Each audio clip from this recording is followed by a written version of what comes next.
Audio Jungle. Assalamualaikum warahmatullahi wabarakatuh.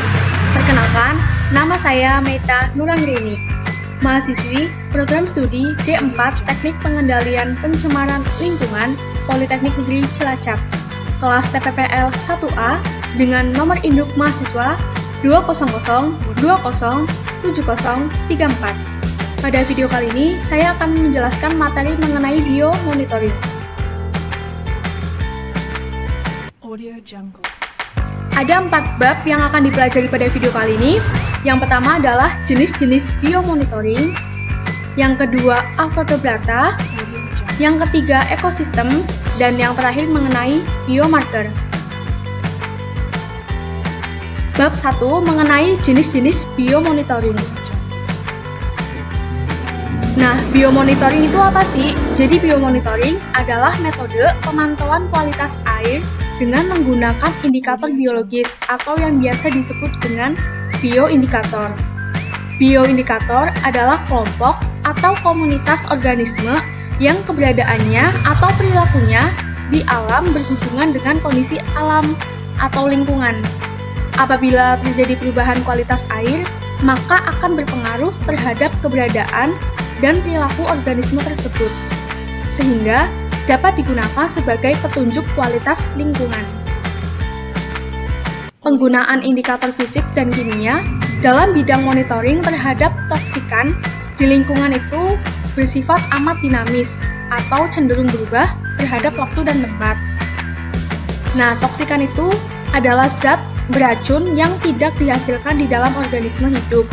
Sedangkan toksik adalah gas beracun atau zat beracun yang diproduksi di dalam sel organisme.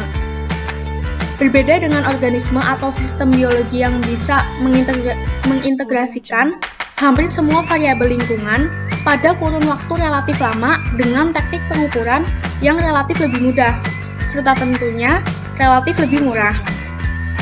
Biomonitoring dapat digunakan untuk memprediksi, bahkan mengetahui dampak yang lebih luas akibat pencemaran udara, air, tanah, sehingga menjadi landasan dalam pengembangan dan pengelolaan lingkungan.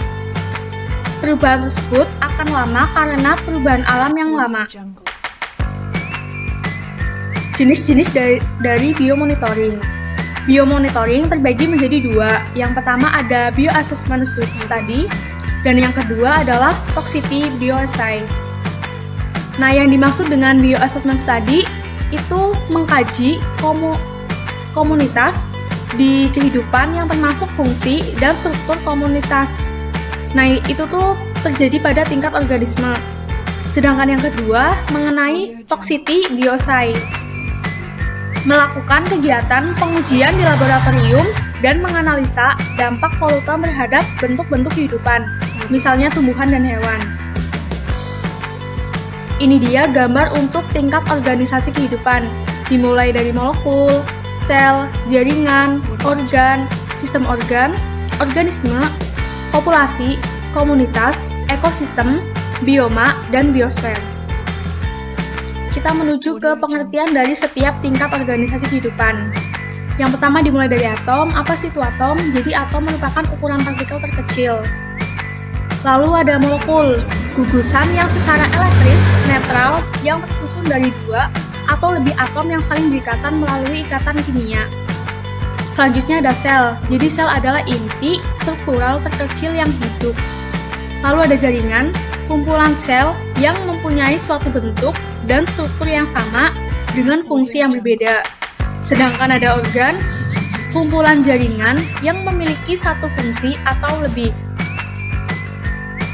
Ada juga sistem organ. Jadi sistem organ adalah sekumpulan organ yang bekerja sama untuk melakukan fungsi bagian yang lebih kompleks.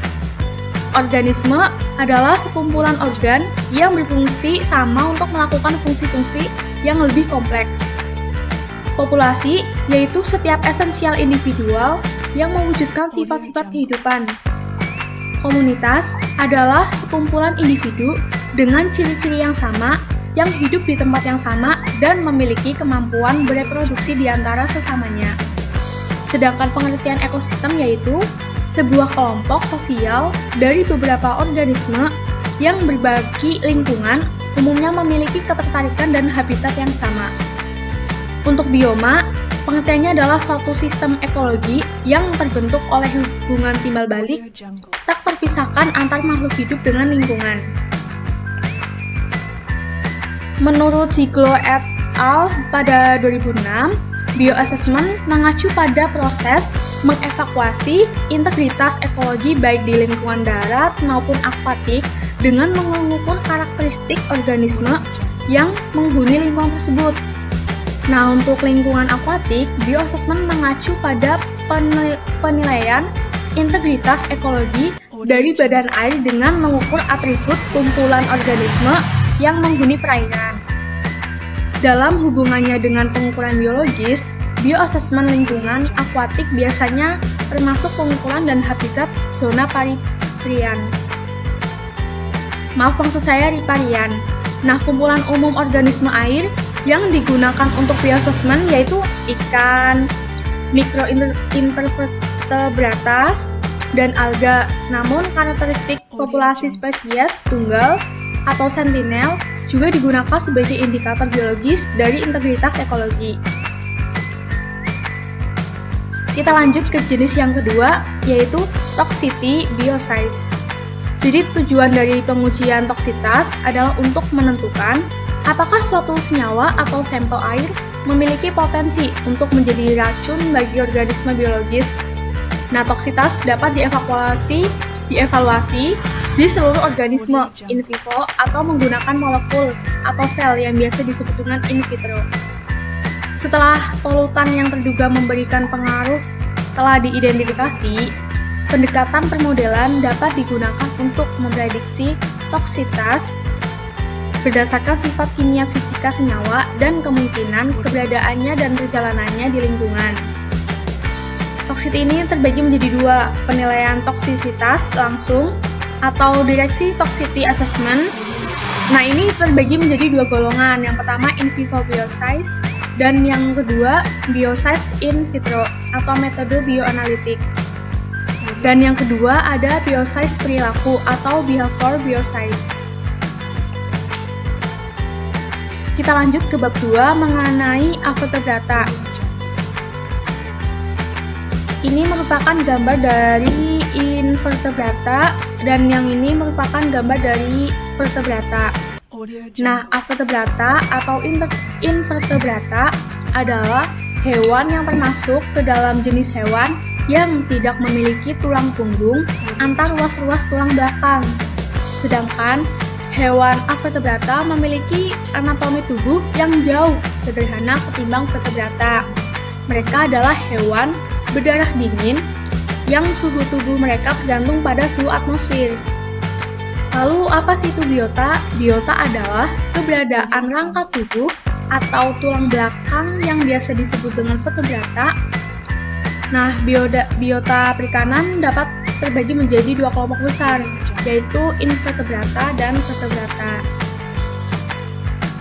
Ini adalah contoh-contoh dari klasifikasi hewan invertebrata. Ini ada bintang laut, dan lain sebagainya. Ini adalah gambar dari contoh vertebrata. Audio Jungle. Ada reptil, ada ikan, dan lain sebagainya. Perikanan berdasarkan sifat cara hidupnya. Ada plankton. Jadi plankton adalah organisme yang umumnya sangat kecil, hidup melayang-layang di dalam air. Nah, gerakan organisme ini sangat dipengaruhi oleh arus air. Dibedakan menjadi fitoplankton, yaitu tumbuhan di dalam air tawar, dan yang kedua adalah zooplankton, hewan di perikanan laut. Selain ada plankton, ada juga nekton. Nekton adalah organisme yang dapat bergerak bebas. Selanjutnya ada neuston. Neuston adalah organisme kecil yang bersandar atau berenang di permukaan air. Lalu ada perifiton. Perifiton merupakan organisme maksud saya yang menempel atau merayap pada organisme atau benda yang menyembul ke permukaan air. Lalu ada bentos. Bentos adalah organisme yang hidup merayap atau melekat di dasar perairan. Kita lanjut ke invertebrata. invertebrata yang pertama ada Annelida. Jadi Annelida adalah kelompok hewan dengan bentuk tubuh seperti susunan cincin, gelang-gelang, atau ruas-ruas. Istilah Annelida ini berasal dari bahasa Yunani, dari kata annulus yang berarti cincin dan iodos yang berarti bentuk. Annelida berarti dapat disimpulkan sebuah cacing dengan bentuk segmen trigoblast dengan rongga tubuh sejati atau hewan selomata dan bernapas melalui kulitnya. Terdapat sekitar 15.000 spesies Annelida dengan panjang tubuh mulai dari 1 mm sampai dengan 3 meter. Filum Annelida hidup di air tawar, air laut, dan juga di tanah. Umumnya, Annelida hidup secara bebas, meskipun ada yang bersifat parasit. Audio Jungle. Kita lanjut ke ciri-ciri Annelida. Annelida mempunyai ciri-ciri atau karakteristik antara lain sebagai berikut. Yang pertama, memiliki tubuh bersegmen atau berruas-ruas yang mirip dengan cincin, dan memiliki otot. Lalu bersifat triboblast selomata, simetri bilateral, dan metameri. Mempunyai sistem pencernaan sempurna, misalnya mulut, kerongkongan, Audio Jungle. perut, otot, trembolux, usus, dan juga anus. Tubuh dilapisi dengan kutikula tipis dan juga lembab. Audio Jungle. Sistem respirasi dari Annelida melalui permukaan kulit dan berlangsung difusi. Sistem sarafnya berupa ganglion otak dan tali saraf yang tersusun dari tangga tali. Sistem peredaran darahnya Annelida adalah tertutup dengan tersusun dari pembuluh darah yang mempunyai hemoglobin. Audio Jungle. Sistem ekskresinya berupa nefrida dan nefrotom. Untuk sifat kelamin Annelida adalah hermaprodit. Jadi reproduksinya secara generatif dengan cara konjugasi dan secara vegetatif dengan fragmentasi atau generasi. Mempunyai daya regenerasi yang tinggi. Audio Jungle. Kita lanjut ke klasifikasi dari Annelida. Klasifikasi yang pertama yaitu Polychaeta. Polychaeta berasal dari bahasa Yunani yang terdiri dari dua kata. Yang pertama poly yang berarti banyak, dan yang kedua chaeta yang berarti rambut. Sehingga dapat disimpulkan, Polychaeta ialah kelas dengan rambut paling banyak di filum Annelida.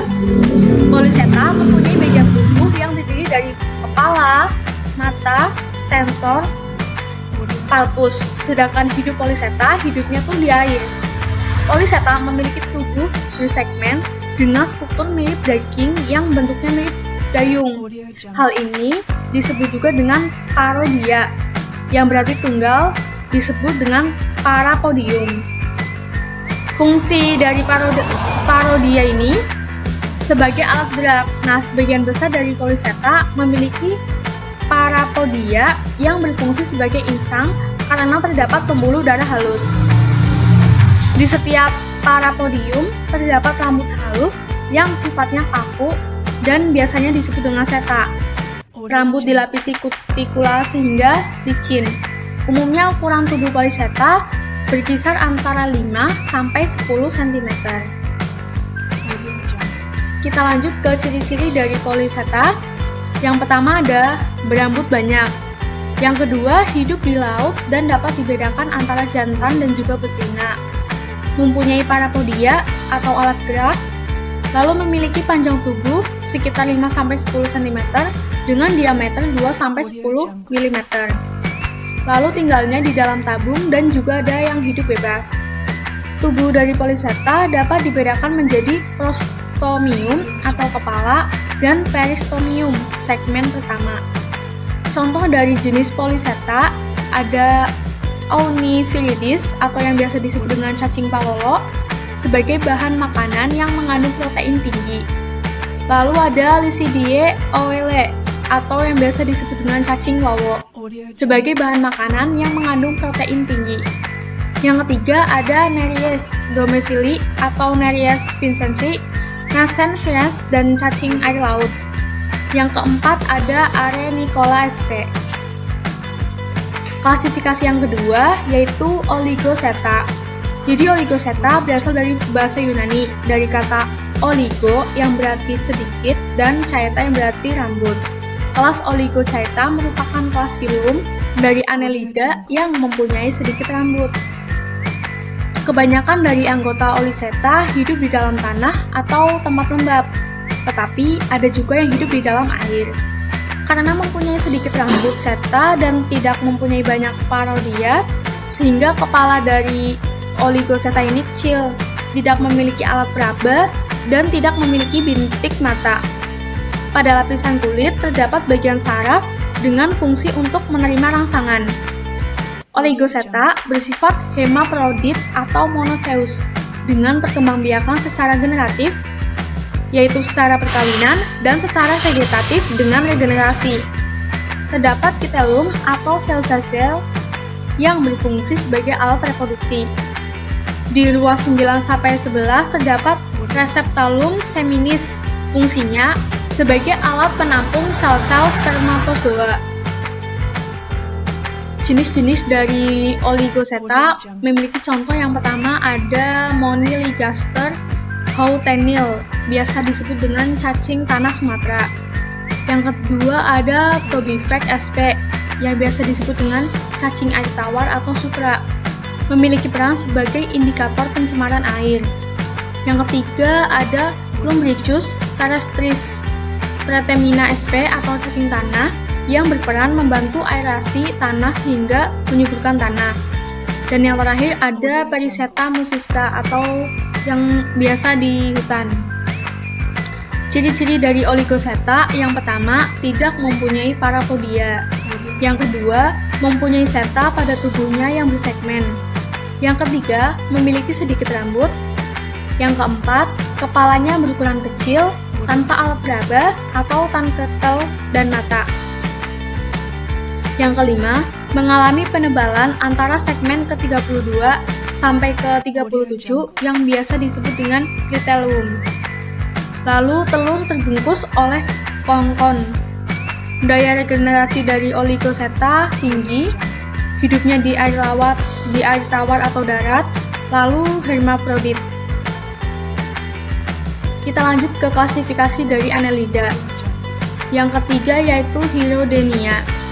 Chirodenia adalah kelas filum Annelida yang tidak mempunyai seta atau rambut dan tidak memiliki parapodium di tubuhnya.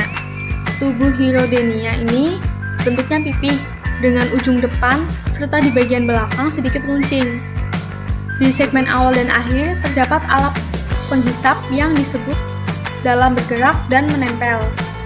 Gabungan dari alat penghisap dan kontraksi tersebut serta relaksasi otot adalah mekanisme pergerakan dari Chirodenia. Kebanyakan dari Chirodenia adalah ekstoparasit yang sering didapati di permukaan luar inangnya. Ukuran Chirodenia ini beragam, mulai dari 1 hingga 30 cm. Chirodenia hidup pada inangnya untuk menghisap darah dengan cara menempel. Sebagian mereka membuat luka pada permukaan tubuh insan sehingga bisa menghisap darahnya. Sedangkan sebagian yang lain mensekresi suatu enzim yang bisa melubangi kulit, dan bila itu terjadi, maka waktunya mensekresi zat anti pembeku darah. Kebanyakan tidak terasa saat kelas ini menempel pada inangnya karena ia menghasilkan suatu zat anestesi yang bisa menghilangkan rasa sakit. Nah, contohnya yaitu dikenal dengan lintah. Kita lanjut ke contoh-contoh dari jenis Chirodenia. Yang pertama ada Haemodipso ceylonense atau pacet. Hidupnya itu di darat, menempel di tempat yang lembab, dan juga menempel pada daun. Yang kedua, Hieroduto javanica atau yang biasa disebut dengan lintah, biasanya terdapat di Pulau Jawa. Yang ketiga, ada Dinopdelia ferox atau lintah yang terdapat di India. Yang keempat, ada Hirudo medician atau lintah yang hidup di air tawar. Kita lanjut ke ciri-ciri dari Chirodenia. Ciri-cirinya yang pertama, tidak mempunyai parapodia dan seta di segmen tubuhnya. Ukuran tubuh dari Chirodenia beragam mulai dari 1 sampai 30 cm. Bentuk tubuh dari Chirodenia yaitu pipih dengan ujung anterior dan posterior yang meruncing. Chirodenia hidup di air tawar, darat, dan juga air laut. dan memiliki zat antikoagulasi. Kita lanjut ke arthropoda. Di sini ada banyak sekali contoh dari arthropoda. Misalnya ini ada kepiting. Kita lanjut ke arthropoda. Jadi kalau dalam bahasa Latin, artha yang berarti luas atau buku atau segmen, sedangkan podos artinya itu kaki. Sehingga dapat disimpulkan arthropoda adalah hewan yang memiliki ciri kaki berluas, berkuku atau bersegmen. Nah, segmen tersebut dapat ditemukan di dalam tubuhnya. Tubuh arthropoda merupakan simeri bilateral yang tergolong tripoblastik selomata. Ukuran tubuh dari arthropoda tersendiri sangat beragam. Beberapa di antaranya memiliki panjang lebih dari 60 cm. Namun, kebanyakan berukuran kecil. Begitu pula dengan bentuk arthropoda pun beragam. Struktur dari tubuh arthropoda bersegmen dengan jumlah segmen yang sangat bervariasi. Pada tiap segmen, tubuh tersebut terdapat sepasang kaki yang berluas. Segmen bergabung membentuk bagian tubuh, yaitu kaput atau kepala, toraks atau dada, dan abdomen atau perut. Ciri lain dari arthropoda adalah adanya kutikula keras yang membentuk rangka luar atau exoskeleton. Exoskeleton tersusun dari kitin yang disekresikan oleh sel kulit. Sel kulit. Exoskeleton melekat pada kulit membentuk perlindungan tubuh yang kuat. Kita lanjut ke klasifikasi dari arthropoda. Untuk klasifikasi yang pertama ada Arachnida. Arachnoida atau bahasa Yunani berasal dari kata archo yang berarti laba-laba. Disebut juga kelompok laba-laba, meskipun anggotanya bukan laba-laba, tapi lebih familiar disebut dengan keluarga laba-laba. Kalajengking merupakan salah satu contoh dari kelas Arachnoida yang jumlahnya sekitar 32 spesies. Ukuran tubuh dari Arachnoida bervariasi. Ada yang panjangnya lebih kecil dari 0,5 mm sampai 9 cm. Arachnoida merupakan hewan terestrial atau darat yang hidupnya secara bebas maupun parasit. Arachnoida yang hidup bebas bersifat karnivora. Arachnoida dibedakan menjadi 3 ordo, yaitu Scorpionida, Arachnida, dan juga Acarina. Scorpionida memiliki alat penyengat beracun pada segmen abdomen terakhir. Contohnya hewan ini adalah kalajengking atau Uropus mordak dan ketunggeng atau Bucus after. Nah, pada Arachnida, abdomennya itu tidak bersegmen dan memiliki kelenjar beracun pada kaliseranya atau alat sengat. Contoh dari hewan ini adalah laba-laba serigala atau Pardosa amenata. Nah, laba-laba kamlandingan atau juga Nepila macula. Acarina memiliki tubuh yang sangat kecil. Contoh dari Acarina adalah caplak atau tungau dengan nama latin Acarina sp. Kita lanjut ke klasifikasi arthropoda yang kedua, ada Myriapoda. Jadi Myriapoda berasal dari bahasa Yunani. Myria artinya banyak dan podos artinya kaki. Merupakan hewan yang berkaki banyak.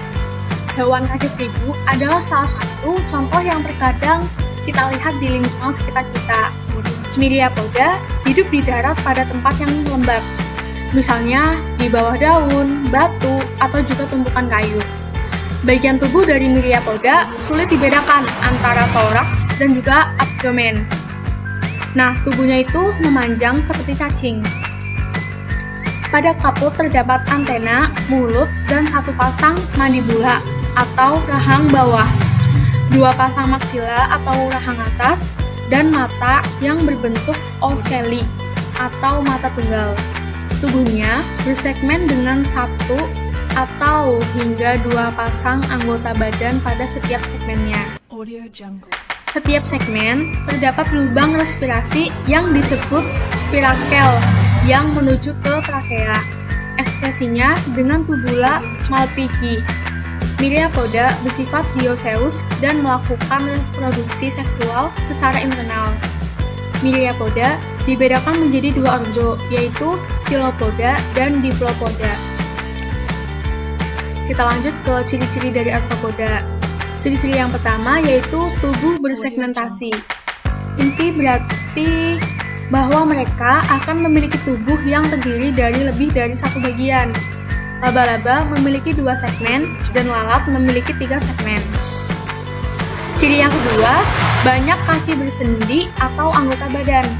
Laba-laba memiliki 8 kaki, 1000 dan juga memiliki 3 segmen.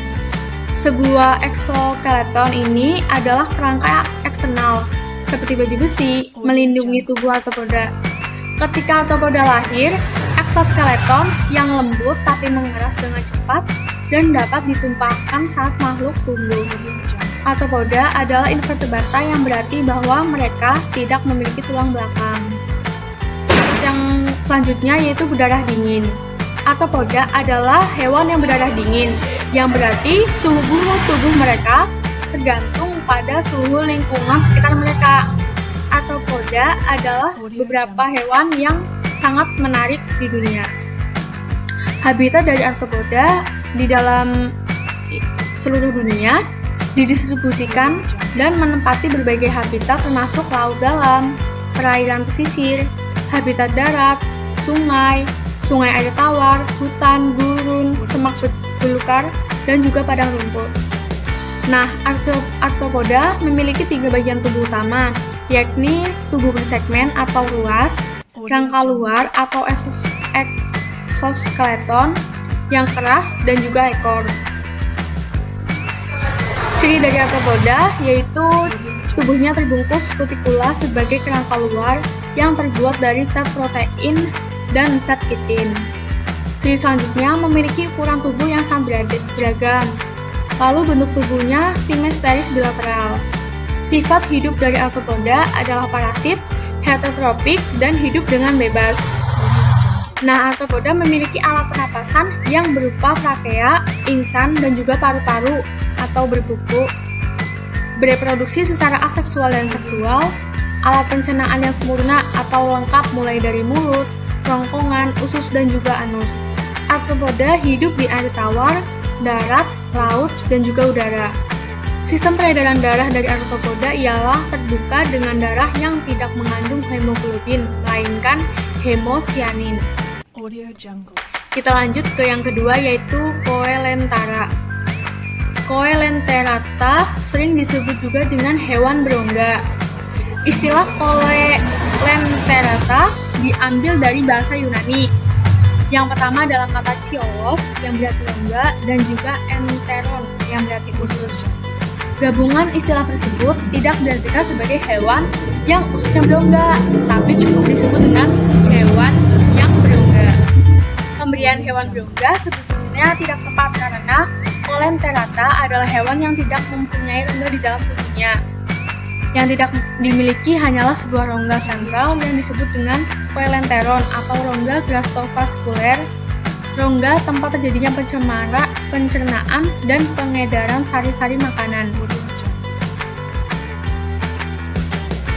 Ciri-ciri dari Coelenterata yang pertama adalah struktur tubuh dipoblastik yang terdiri atas lapisan luar, eksoderm, berfungsi untuk melindungi tubuh dan sensasi.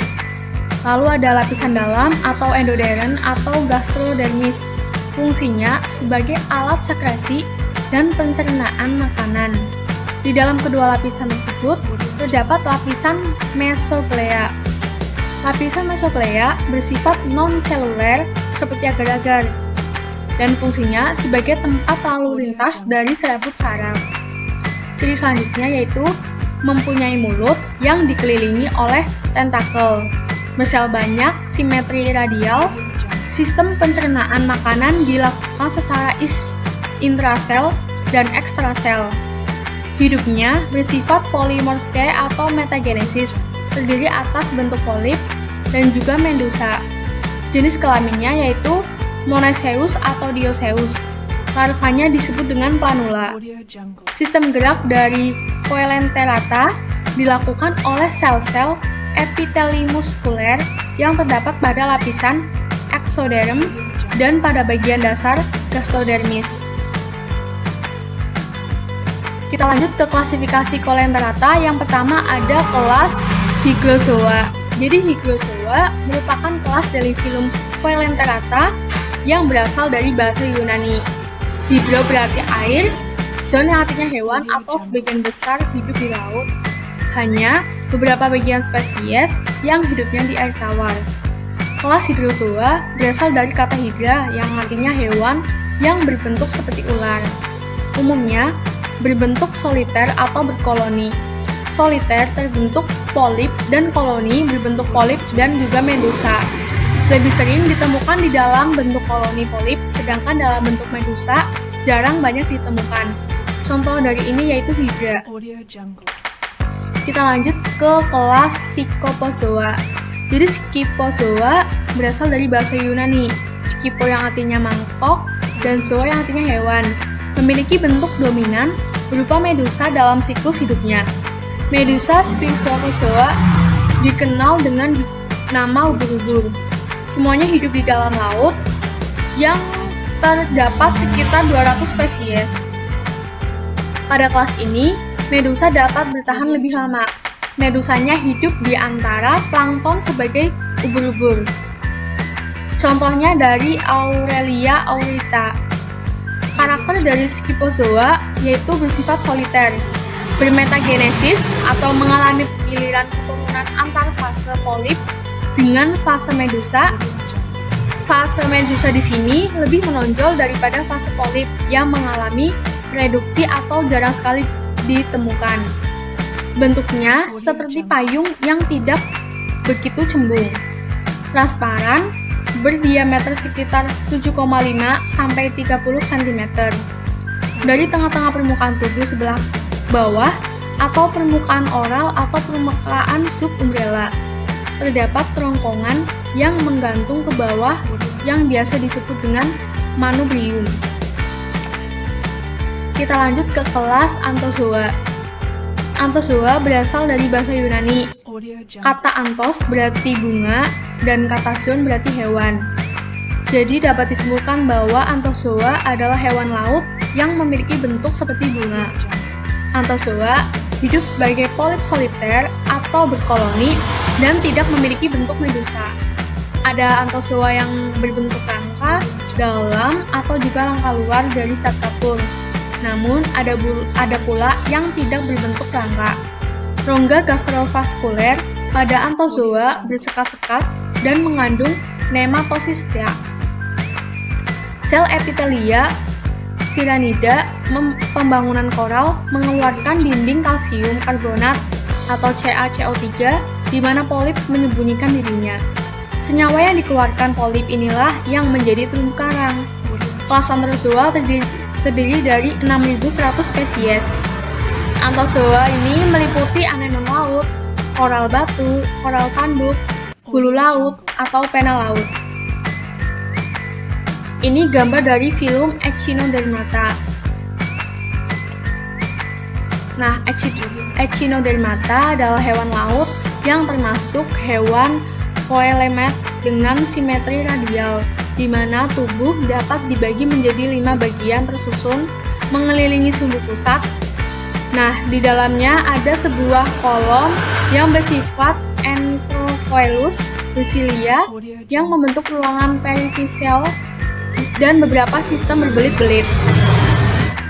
Ciri-ciri dari Echinodermata, tubuhnya terdiri atas 3 lapisan dan memiliki rongga tubuh atau disebut dengan tripoplastik.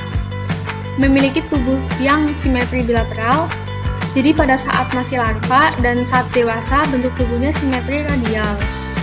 Memiliki kulit tubuh yang terdiri atas zat kitin. Bergerak dengan ambutral, yakni kaki tabung dengan lubang-lubang kecil yang fungsinya untuk menghisap. Memiliki sistem pencernaan yang sempurna kecuali bintang laut yang tidak memiliki anus. Tidak memiliki sebuah sistem ekskresi. Lalu perkembangbiakannya secara seksual. Pada permukaan tubuh terdiri atas tonjolan-tonjolan yang menyerupai duri. Lalu memiliki sebuah sistem tabung jaringan hidrolik. Kita lanjut ke kelas Echinodermata. Kelas yang pertama yaitu Archaeoidea. Ini bentuk atau contoh dari kelas Archaeoidea. Ciri-ciri dari Echinoidea yaitu tubuhnya berbentuk bola seperti mangkuk, oval, atau bentuk jantung.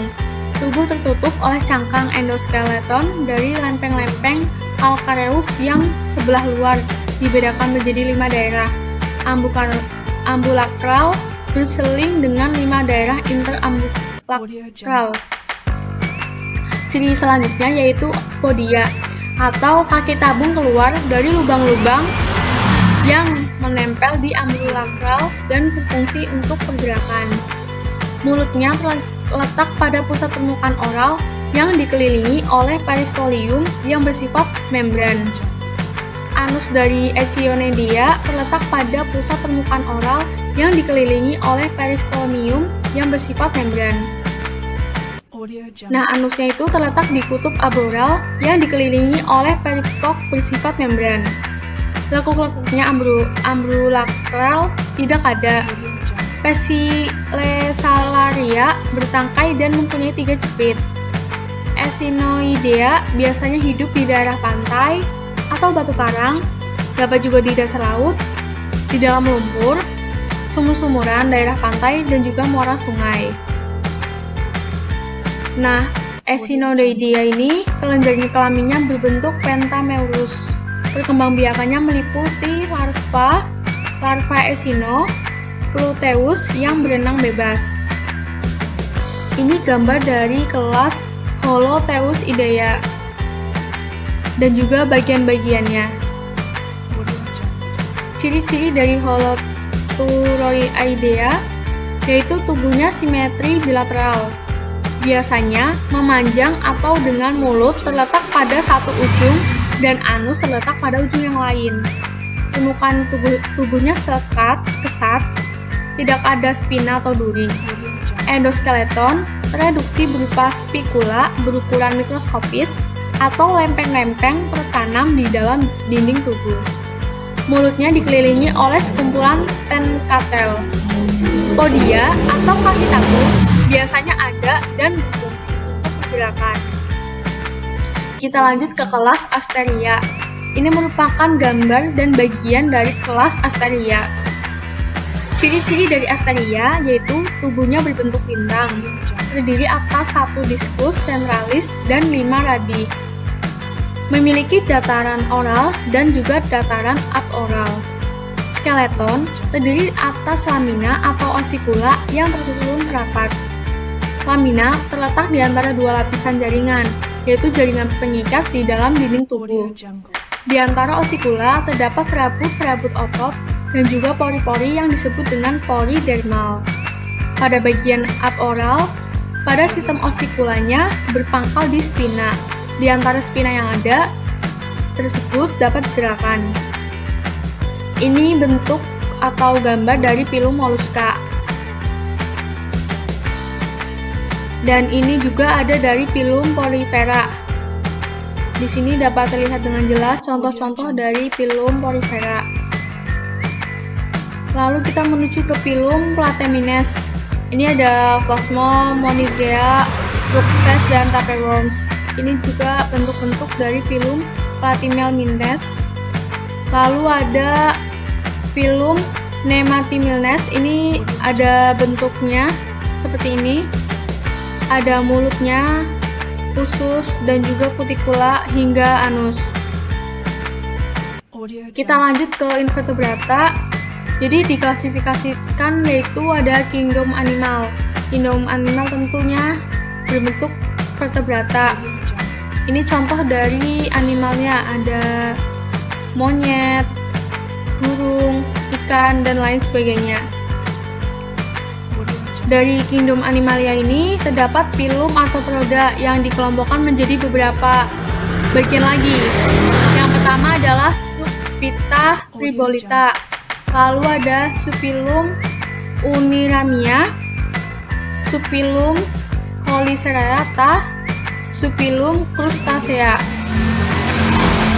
Dari setiap subfilum ini terbagi menjadi beberapa kelas. Misalnya dari Uniramia ada kelas Chilopoda, kelas Diplopoda, lalu ada kelas Insecta. Pada subfilum Seleucicrata dibagi menjadi kelas Sciporsora dan kelas Arsanida. Ini bentuk gambarnya. Ini dari Crustaceans, ada Branchypoda seperti ini bentuknya, dan lain sebagainya. Lalu ini ada bentuk dari ubur-ubur. Ini bagian dari ubur-ubur dari mulut hingga anus. Ada tentakel letaknya di sini. Gastrofaskuler, gastrodermis, mesoglea, dan juga epidermis. Lalu ini contohnya ada bintang laut. Ini juga gambar dari misalnya ada siput, ada ubur-ubur. Kita lanjut ke Avertebrata. Jadi dalam Avertebrata terbagi menjadi beberapa kelas. Ada kelas Consideraceti, Oceastiti, Agnatha, kelas reptil, aves, dan juga mamalia. Kita lanjut ke bab 3 mengenai ekosistem. Nah, ekosistem adalah suatu sistem air di dalam alam yang dimana di dalamnya terjadi hubungan timbal balik antara organisme dengan organisme yang lainnya, serta kondisi lingkungan yang menyertainya. Ekosistem tersendiri itu terbagi menjadi dua kelompok. Yang pertama komponen biotik, yang kedua komponen abiotik. Jadi komponen biotik adalah makhluk hidup. Lingkungan biotik suatu makhluk hidup adalah seluruh makhluk hidup yang terdiri dari spesies maupun spesies berbeda yang hidup di tempat yang sama. Sedangkan abiotik bukan makhluk hidup atau komponen tak hidup. Komponen abiotik tersendiri merupakan komponen fisik dan kimia tempat hidup komponen makhluk hidup. Contohnya yaitu suhu, cahaya, air, kelembaban, udara, garam-garam mineral, dan juga tanah. Kita lanjut ke tingkatan dari organisme. Yang pertama ada individu. Individu adalah organisme tunggal seperti Cyclopicus, sebatang pohon jambu, dan juga seorang manusia. Yang kedua adalah populasi. Populasi yaitu kumpulan individu sejenis yang hidup pada suatu daerah dalam waktu tertentu. Yang ketiga adalah komunitas. Komunitas ialah kumpulan dari berbagai populasi yang hidup pada suatu waktu dan daerah tertentu yang saling berinteraksi dan mempengaruhi satu sama lain. Yang keempat ada ekosistem. Ekosistem yaitu interaksi antara komunitas dan juga lingkungan yang dapat menciptakan kesatuan ekologi. Yang kelima adalah biosfer. Nah, biosfer ini mencakup keseluruhan ekosistem di dunia. Komponen dari abiotik, yang pertama adalah suhu. Suhu merupakan derajat energi panas. Sumber utamanya yaitu dari radiasi matahari. Suhu merupakan komponen abiotik yang ada di udara, tanah, dan juga air. Yang kedua adalah cahaya. Cahaya ialah salah satu energi yang bersumber dari radiasi matahari. Radiasi matahari ini yang terdiri dari beberapa panjangnya gelombang, jenis panjang gelombang, intensitas cahaya, lamanya penyinaran, dan juga panjang gelombang tertentu yang digunakan untuk proses fotosintesis. Yang ketiga adalah air. Air itu terdiri dari molekul-molekul H2O yang dapat terbentuk padat, cair, dan juga gas. Kita lanjut ke kelembapan. Kelembapan ialah salah satu komponen abiotik di udara dan juga tanah. Kelembapan di udara berarti kandungan uapnya berada di udara, sedangkan kelembapan di tanah kandungannya berada di dalam tanah. Yang kelima, udara. Udara terdiri dari berbagai macam gas, yaitu nitrogen sebesar 78,09%, oksigen sebesar 20,93%, karbon dioksida sebesar 0,03%, dan juga gas-gas lainnya. Nitrogen diperlukan makhluk hidup untuk membantu proses protein. Oksigen digunakan makhluk hidup untuk bernafas, dan juga karbon dioksida digunakan tumbuhan untuk proses fotosintesis. Yang keenam, garam-garam mineral.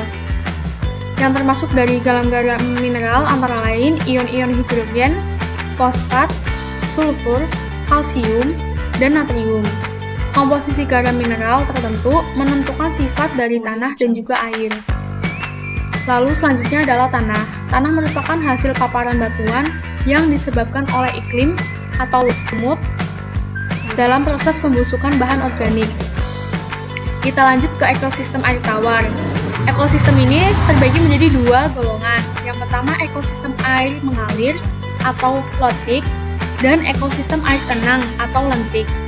Ekosistem air mengalir ini contohnya sungai ikan belida, serangga air, dan juga lain-lain.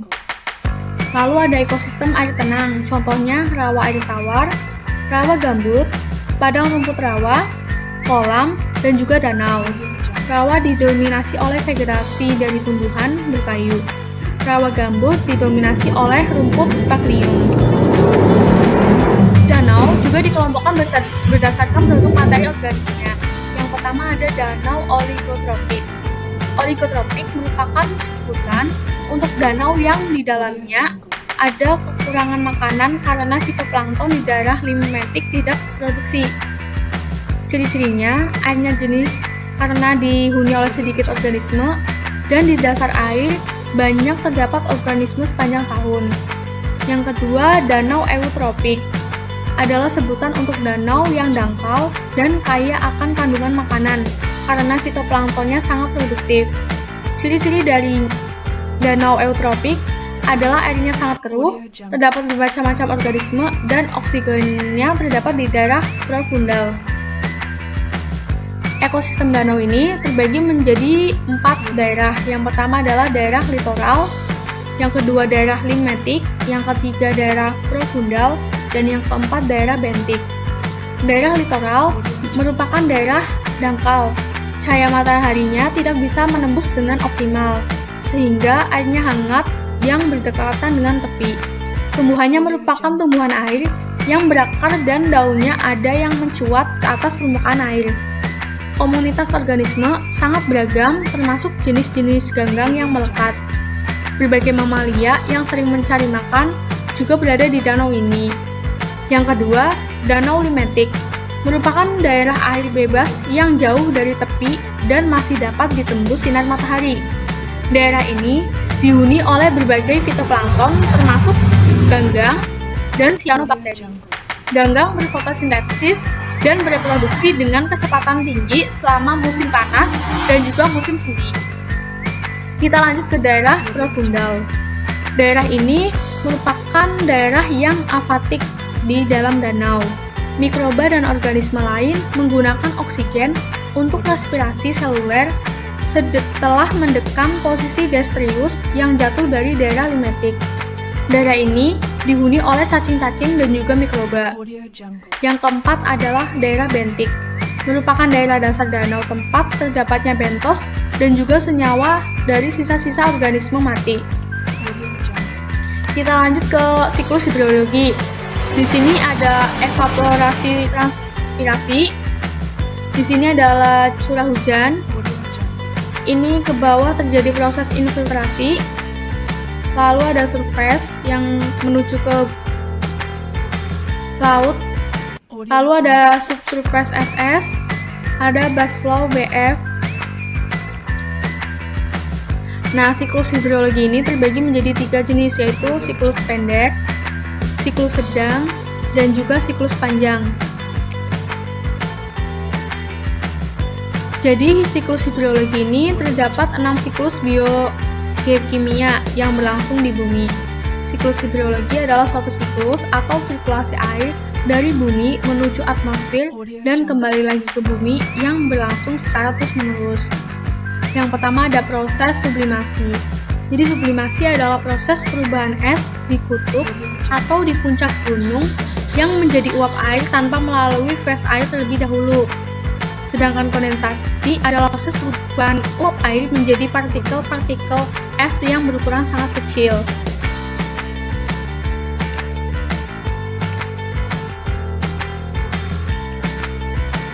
Sebelumnya terjadi evaporasi. Jadi evaporasi adalah penguapan air yang ada di dalam permukaan bumi. Nah, evaporasi ini akan mengubah air yang berwujud cair terus diubah lagi menuju gas sehingga memungkinkan ia untuk naik ke atas atmosfer. Lalu ada proses transpirasi. Transpirasi terjadi di jaringan makhluk hidup seperti tumbuhan dan juga hewan. Lalu ada evapotranspirasi, penguapan air secara keseluruhan yang terjadi di seluruh permukaan bumi, baik yang terjadi pada badan air dan juga tanah maupun pada jaringan makhluk hidup. Setelah itu baru terjadi sublimasi dan juga kondensasi.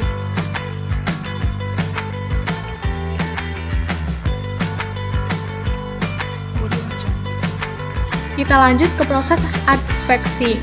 Adveksi ialah proses perpindahan awan dari satu titik ke titik yang lain dalam satu horizontal. Akibatnya arus angin atau berbeda tekanan di tubuh udara. Lalu ada proses presipitasi. Presipitasi ialah proses mencairnya awan akibat pengaruh suhu udara yang tinggi. Pada proses inilah hujan terjadi. Butiran-butiran air yang jatuh akan membasahi permukaan bumi. Lalu ada runoff. Runoff atau limpasan adalah suatu proses yang terjadi gerakan di air dari tempat yang tinggi ke tempat yang lebih rendah di permukaan bumi. Lalu ada proses infiltrasi. Ialah proses pergerakan air ke dalam pori-pori tanah yang disebut dengan infiltrasi.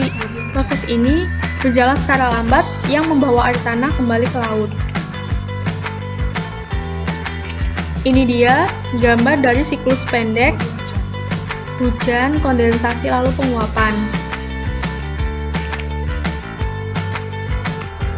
Air laut mengalami proses evaporasi dan berubah menjadi uap air akibat adanya panas matahari. Nah, uap air akan mengalami kondensasi dan membentuk awan.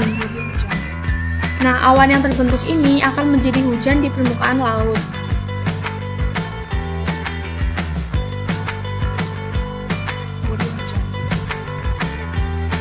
Kita lanjut ke siklus sedang. Jadi air laut mengalami proses evaporasi dan berubah menjadi uap air akibat adanya panas matahari. Nah, uap air ini mengalami adveksi karena angin sehingga bergerak menuju daratan. Di atmosfer, daratan uap air membentuk awan dan berubah menjadi hujan. Air hujan di permukaan daratan akan mengalami runoff menuju ke sungai dan kembali ke laut.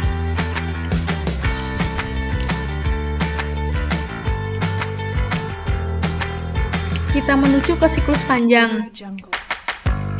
Jadi di siklus panjang, air laut mengalami proses evaporasi dan berubah menjadi uap air akibat adanya panas matahari. Lalu uap air yang terbentuk kemudian mengalami sublimasi. Awan yang mengandung kristal es kemudian terbentuk, lalu mengalami adveksi dan juga bergerak ke daratan.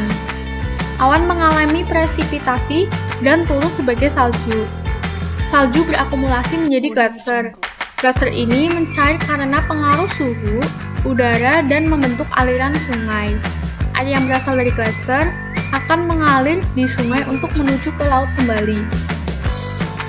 Kita lanjut ke ekosistem air laut. Yang pertama ada estuari. Estuari atau yang biasa dikenal dengan muara, memiliki air yang dangkal sehingga dapat tertembus cahaya matahari dan tempat bersatunya searah dengan laut. Salinitas ini juga dipengaruhi oleh siklus harian dengan pasang surutnya air. Nutrien dari sungai memperkaya estuari. Komunitas tumbuhan yang hidup di estuari antara lain rumput rawa garam, ganggang, dan juga itoplankton. Komunitas hewannya antara lain berbagai cacing, kerang, kepiting, dan juga ikan. Bahkan ada beberapa invertebrata laut dan ikan laut yang menjadikan estuari sebagai tempat mencarinya makanan bagi vertebrata semi air yaitu unggas air. Kita lanjut ke yang kedua, yaitu zona intertidal atau zona pantai. Pantai letaknya berbatasan dengan ekosistem darat, laut, dan daerah pasang surut. Pantai dipengaruhi oleh siklus harian pasang surut laut. Organisme yang hidup di pantai memiliki adaptasi struktural sehingga dapat melekat erat di substrat keras. Daerah tengah pantai terendam saat pasang tinggi dan pasang rendah.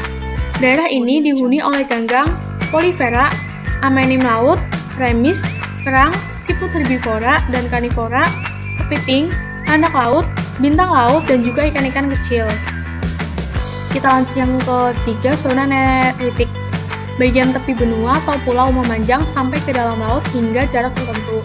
Daerah ini masih dapat ditembus oleh cahaya matahari sehingga fotosintesis dapat berlangsung.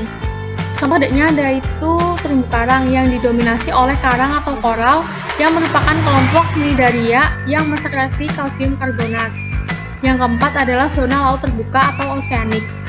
Penetrasi cahaya hanya beberapa ratus meter saja dari habitat laut, ditandai oleh salinitas atau kadar garam tinggi dengan ion Cl- mencapai 55%, terutama di daerah laut tropik, karena suhunya yang tinggi dan penguapannya besar.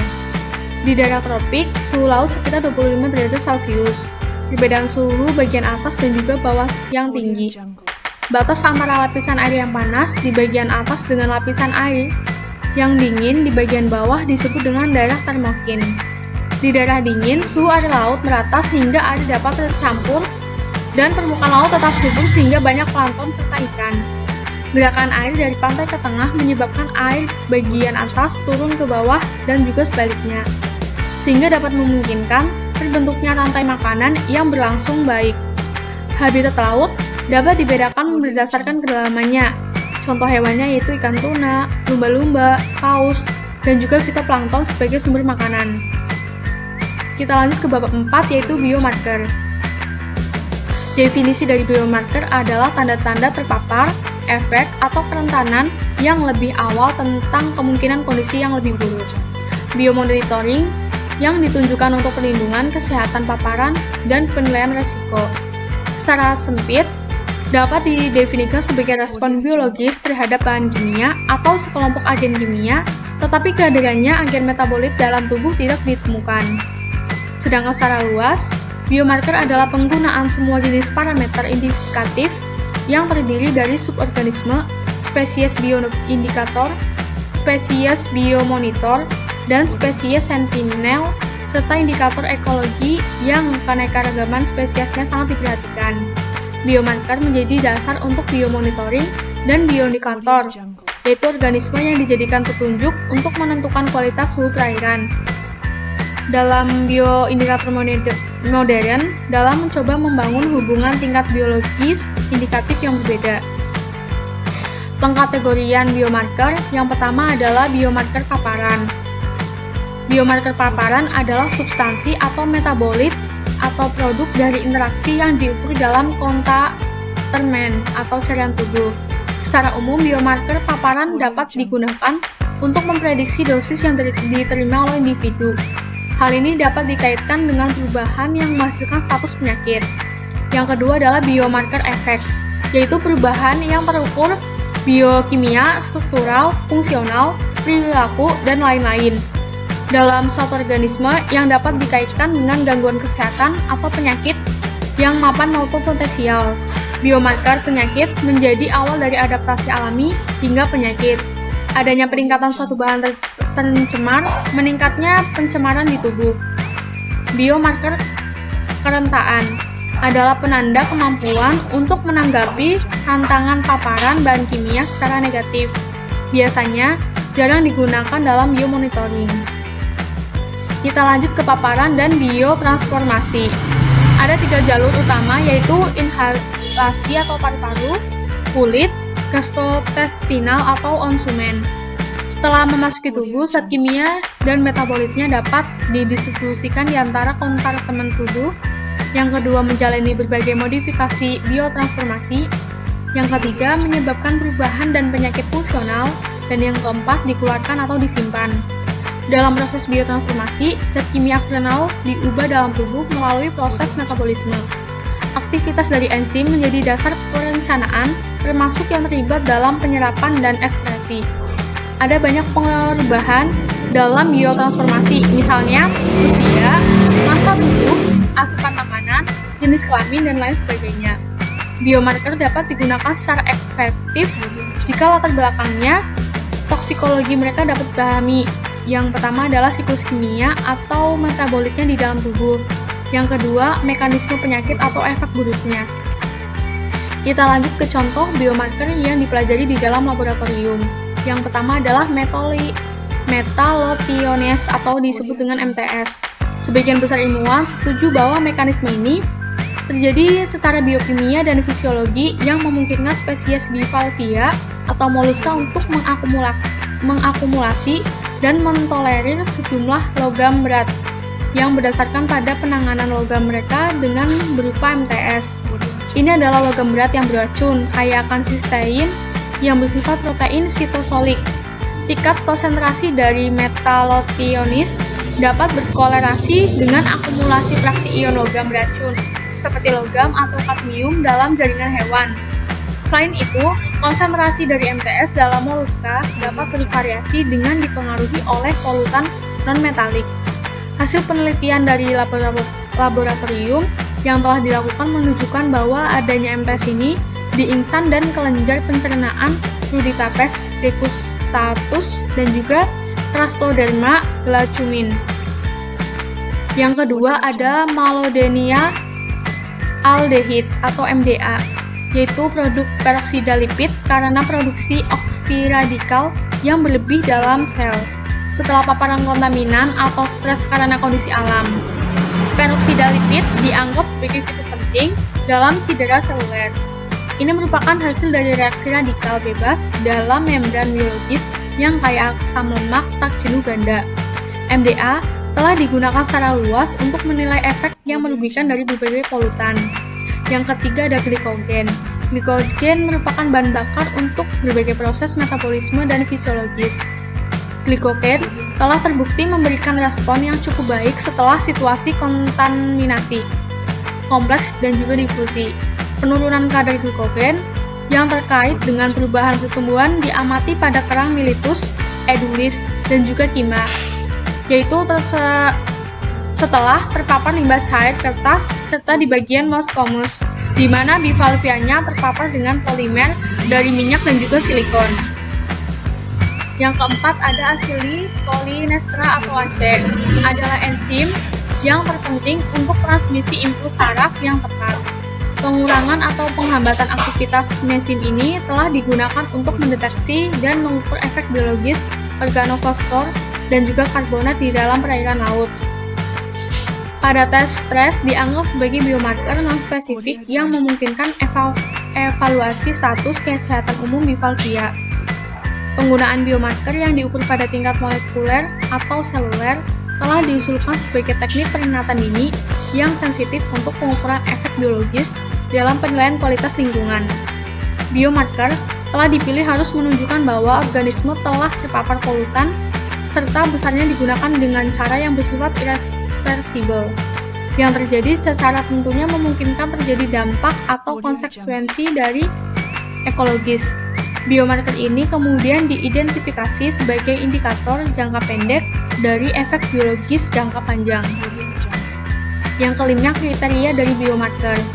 Biomarker harus memberikan tanggapan yang cukup sensitif untuk mendeteksi tahap awal dari proses toksisitas dan harus mendahului efek pada organisme biologis yang sangat tinggi.